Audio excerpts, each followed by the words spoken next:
ये अंडा जरूर तेज हवाओं के कारण पानी में गिर गया होगा, लेकिन पानी में गिरने के कारण नहीं टूटा है। ये जिस भी पक्षी का अंडा है, अब ये मेरा अंडा है। इस अंडे से निकलने वाले बच्चे को मैं अपना बच्चा बनाऊंगी। सुबह से जंगल में जोरों की हवाएं चल रही थी। जैसे जैसे शाम होती गई, हवा तूफान में बदलती गई। सभी पक्षी अपने अपने घोंसले में डर के मारे बैठे हुए थे। टोनी गौरैया भी डर के मारे अपने घोंसले में बैठी हुई थी। जैसे ही हवा थोड़ी शांत होती है, टोनी गौरैया अपने अंडे को घोंसले में ढूंढने लगती है। जैसे ही उसकी नजर जमीन पर पड़ती है, उसके तो होश ही उड़ जाते हैं, क्योंकि उसका अंडा जमीन पर गिरकर टूट चुका था। ये देखकर टोनी गौरैया रोने लगती है। रोते रोते सो जाती है। अगले दिन सुबह टोनी गौरैया पानी पीने के लिए नदी के किनारे जाती है। तभी उसकी नजर नदी के पानी में बहते हुए एक अंडे पर पड़ती है, जो उसकी तरफ बहते हुए आ रहा था। टोनी गौरैया जल्दी से उस अंडे को उठाकर अपने घोंसले में ले आती है। ये अंडा जरूर तेज हवाओं के कारण पानी में गिर गया होगा, लेकिन पानी में गिरने के कारण नहीं टूटा है। ये जिस भी पक्षी का अंडा है, अब ये मेरा अंडा है। इस अंडे से निकलने वाले बच्चे को मैं अपना बच्चा बनाऊंगी, लेकिन मेरा घोंसला अभी भी मजबूत नहीं है। मुझे अपने लिए एक मजबूत घोंसला बनाना होगा, वरना ये अंडा भी उस अंडे की तरह गिरकर टूट जाएगा। टोनी गौरैया बस यही सोच रही थी कि वहाँ पर पिंकी चिड़िया आ जाती है। पिंकी चिड़िया आते ही रोने लग जाती है। अरे पिंकी चिड़िया, क्या हुआ? तुम रो क्यों रही हो? क्या बताऊं टोनी बहन, तुम बहुत खुशकिस्मत हो जो इतनी तेज हवाओं में भी तुम्हारा घोंसला मजबूत रहा और तुम्हारा अंडा नीचे नहीं गिरा। मेरा अंडा तो नीचे गिरकर टूट गया। टोनी गौरैया इस बात को छुपा लेती है कि ये अंडा उसे नदी से मिला है। पिंकी चिड़िया, मेरा घोंसला भी इतना मजबूत नहीं है। बस मैंने अपने घोंसले को मजबूती से पकड़ कर रखा था, इसलिए मेरा अंडा नीचे नहीं गिरा। अब मैं जा रही हूँ अपने लिए एक नया और मजबूत घोंसला बनाने। तुम भी बना लो अपने लिए मजबूत घोंसला। फिर अगली सुबह टोनी गौरैया अपने लिए एक मजबूत और खूबसूरत सा घोंसला बना लेती है। अब बिल्कुल मजबूत घोंसला बन गया है। अब कितनी भी तेज हवाएं चले, मैं और मेरा अंडा बिल्कुल सुरक्षित रहेगा। फिर टोनी गौरैया के घोंसले पर रानू कौवी आ जाती है। अरे वाह टोनी गौरैया, तुम तो बहुत खुशकिस्मत हो जो इतनी तूफानी हवाओं से भी तुम्हारा अंडा सुरक्षित रहा। बस भगवान की कृपा है रानू बहन। इतनी तेज हवाओं में मैंने अपना अंडा मजबूती से पकड़ के रखा था, इसलिए मेरा अंडा घोंसले से नीचे नहीं गिरा। टोनी गौरैया मन ही मन बहुत घबरा रही थी कि कहीं किसी को शक न हो जाए कि ये अंडा उसका नहीं है। इस तरह कुछ दिन बीत जाते हैं। आखिरकार वो पल भी आ जाता है जिस पल का टोनी गौरैया का बेसब्री से इंतजार था। उस अंडे से एक खूबसूरत सा बच्चा निकलता है। टोनी गौरैया उस बच्चे को देखकर बहुत खुश होती है, लेकिन थोड़ी परेशान भी हो जाती है, क्योंकि अंडे से निकलने वाला बच्चा एक बुलबुल का बच्चा था। ये बच्चा तो किसी बुलबुल का बच्चा है। अगर किसी को पता चल गया कि मेरे अंडे से बुलबुल का बच्चा निकला है, तो वो जाकर बुलबुल को बता देगा और वो आकर मुझसे ये बच्चा छीन लेगी। नहीं नहीं, मैं अभी इस बच्चे को बाहर नहीं निकालूंगी जब तक कि ये बड़ा नहीं हो जाता। टोनी गौरैया बस यही सोच रही होती है कि दरवाजे पर रानू कौवी आ जाती है। अरे टोनी गौरैया, दरवाजा खोलो, मैं रानू कौवी हूँ। टोनी गौरैया यह देखकर बहुत घबरा जाती है। अब मैं दरवाजा कैसे खोलूं? अगर रानू कौवी ने देख लिया कि मेरे अंडे से एक बुलबुल का बच्चा निकला है, तो वो सबको बता देगी। फिर टोनी गौरैया डरते डरते दरवाजा खोलकर बाहर आती है। अरे रानू बहन, क्या हुआ? सब ठीक तो है ना? हाँ टोनी गौरैया, सब ठीक है। बस इतने दिन हो हो गए थे, इसलिए सोचा तुम्हारे घर जाकर तुम्हारे अंडे से निकलने वाला बच्चा देख कर आओ, कैसा है? जरूर तुम पर गया होगा, है ना टोनी गौरैया? कौवी बहन, माफ करना, मेरे बच्चे को बहुत भूख लगी थी।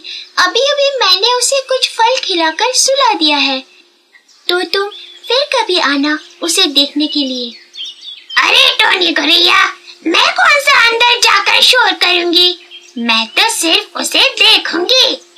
कौवी बहन, मैंने कहा ना तुम्हें, फिर कभी आकर उसे देख लेना, अभी वो सो रहा है। कौवी टोनी गौरैया की बात सुनकर हैरान हो जाती है कि उसे टोनी अपना बच्चा क्यों नहीं देखने दे रही है। फिर रानू कौवी वहाँ से उड़कर अपने घोंसले में आ जाती है। कौवी अपने घोंसले पर आकर बहुत हैरान होती है कि टोनी गौरैया ने उसे अपना बच्चा क्यों नहीं दिखाया। आखिर उस गौरैया को क्या हो गया है, वो अपना बच्चा क्यों नहीं दिखा रही है? मुझे तो लगता है दाल में कुछ काला है। कोई बात नहीं, मैं फिर कभी छुप कर उसका बच्चा देख लूंगी, आखिर माजरा क्या है। फिर एक दिन टोनी गौरैया बच्चे के लिए फल लाने घोंसले से बाहर जाती है। तभी रानू कौवी चुपके से खिड़की से टोनी गौरैया के बच्चे को देख लेती है, और जब रानू कौवी टोनी गौरैया के बच्चे को देखती है तो वो बहुत हैरान हो जाती है। अच्छा, तो ये किसी बुलबुल का बच्चा है, इसलिए टोनी गौरैया मुझे अपना बच्चा नहीं दिखा रही थी। पर टोनी के अंडे से बुलबुल का बच्चा कैसे निकल सकता है? इसका मतलब तेज हवा से टोनी का अंडा टूट चुका था और टोनी ने बुलबुल का अंडा चुराया है। मैं अभी जाकर बुलबुल को बताती हूँ कि तुम्हारा अंडा टोनी गौरैया ने चुराया था। फिर रानू कौवी वहाँ से उड़कर बुलबुल के पास जाती है।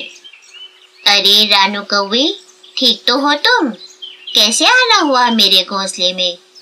सब ठीक है बुलबुल बहन। बुलबुल बहन, उस रात जब तेज हवाएं चल रही थी तो क्या तुम्हारा अंडा गिरकर टूट गया था? अरे नहीं कौवी बहन, मेरा अंडा टूटा नहीं था, मेरा अंडा घोंसले से नदी में गिर गया था और फिर वो नदी की तेज धारा में बह गया। मैंने बहुत कोशिश की उसे पकड़ लूं, लेकिन मैं अपने अंडे को नहीं पकड़ पाई। क्यों, तुम्हें मेरा अंडा मिल गया है क्या? अरे हाँ बुलबुल बहन, तुम्हारा अंडा मिल गया है और बिल्कुल सही सलामत है। तुम्हें पता है कि उसमें एक बच्चा भी है जो बिल्कुल तुम्हारी तरह है। क्या मेरा अंडा मिल गया है? रानू बहन, मेरा अंडा कहाँ है? मुझे अपने अंडे के पास ले चलो रानू बहन। हाँ बुलबुल बहन, मैं तुम्हें लेने के लिए ही आई हूँ। चलो, टोनी गौरैया के पास है तुम्हारा अंडा। अब तो उसमें से बच्चा भी बाहर आ गया है। चलो टोनी गौरैया से तुम्हारा बच्चा लेते हैं। इसके बाद रानू कौवी और बुलबुल उड़कर टोनी गौरैया के घर के दरवाजे पर जाते हैं। रानू कौवी टोनी गौरैया का दरवाजा जोर जोर से खटखटाने लग जाती है। टोनी गौरैया, दरवाजा खोलो, मैं रानू कौवी, तुम्हें किसी से मिलवाना है, जल्दी दरवाजा खोलो। टोनी गौरैया अपने बच्चे के साथ घोंसले में सो रही थी। रानू कौवी का शोर सुनकर टोनी गौरैया की आंखें खुल जाती है। ये रानू कौवी भी ना बार बार आ जाती है, पता नहीं इसको क्या दिक्कत है। फिर से इसको बाहर से ही भगाना पड़ेगा। फिर टोनी गौरैया जाकर दरवाजा खोलती है। जैसे ही टोनी गौरैया दरवाजा खोलती है तो रानू कौवी और बुलबुल जल्दी से अंदर आ जाती है। अरे टोनी गौरैया, तुम इसलिए इस बच्चे को मुझे नहीं दिखाना चाह रही थी क्योंकि ये बच्चा तुम्हारा था ही नहीं। ये बच्चा तो इस बुलबुल का है। इस बेचारी बुलबुल का अंडा तुमने चुराया है। गौरैया, तुम तो बहुत चालाक निकली। बुलबुल अपने बच्चे को देखकर बहुत खुश हो जाती है और सीधा अपने बच्चे के पास जाकर उसे गले से लगा लेती है। मेरा बच्चा सही सलामत है। भगवान का लाख लाख शुक्र है कि मेरा बच्चा सही सलामत है। टोनी गौरैया, तुमने मुझे क्यों नहीं बताया कि मेरा अंडा तुम्हारे पास है? तुम्हें नहीं पता कि मुझे कितनी तकलीफ हुई होगी जब मेरा अंडा नदी में गिरा था। मैंने पता नहीं कहाँ कहाँ नहीं अपने अंडे को ढूंढा। टोनी, एक बार तो मुझे बता सकती थी। माफ करना बुलबुल बहन, तेज हवाओं की वजह से मेरा अंडा नीचे गिरकर टूट चुका था और मेरा दिल बहुत उदास था। उस वक्त मैं नदी के किनारे पानी पीने के लिए गई थी तो वहाँ पर ये अंडा पानी में बहता हुआ आ रहा था। मैं उस अंडे को उठाकर अपने घोंसले में ले आई। उस वक्त मुझे नहीं पता था कि ये अंडा तुम्हारा है।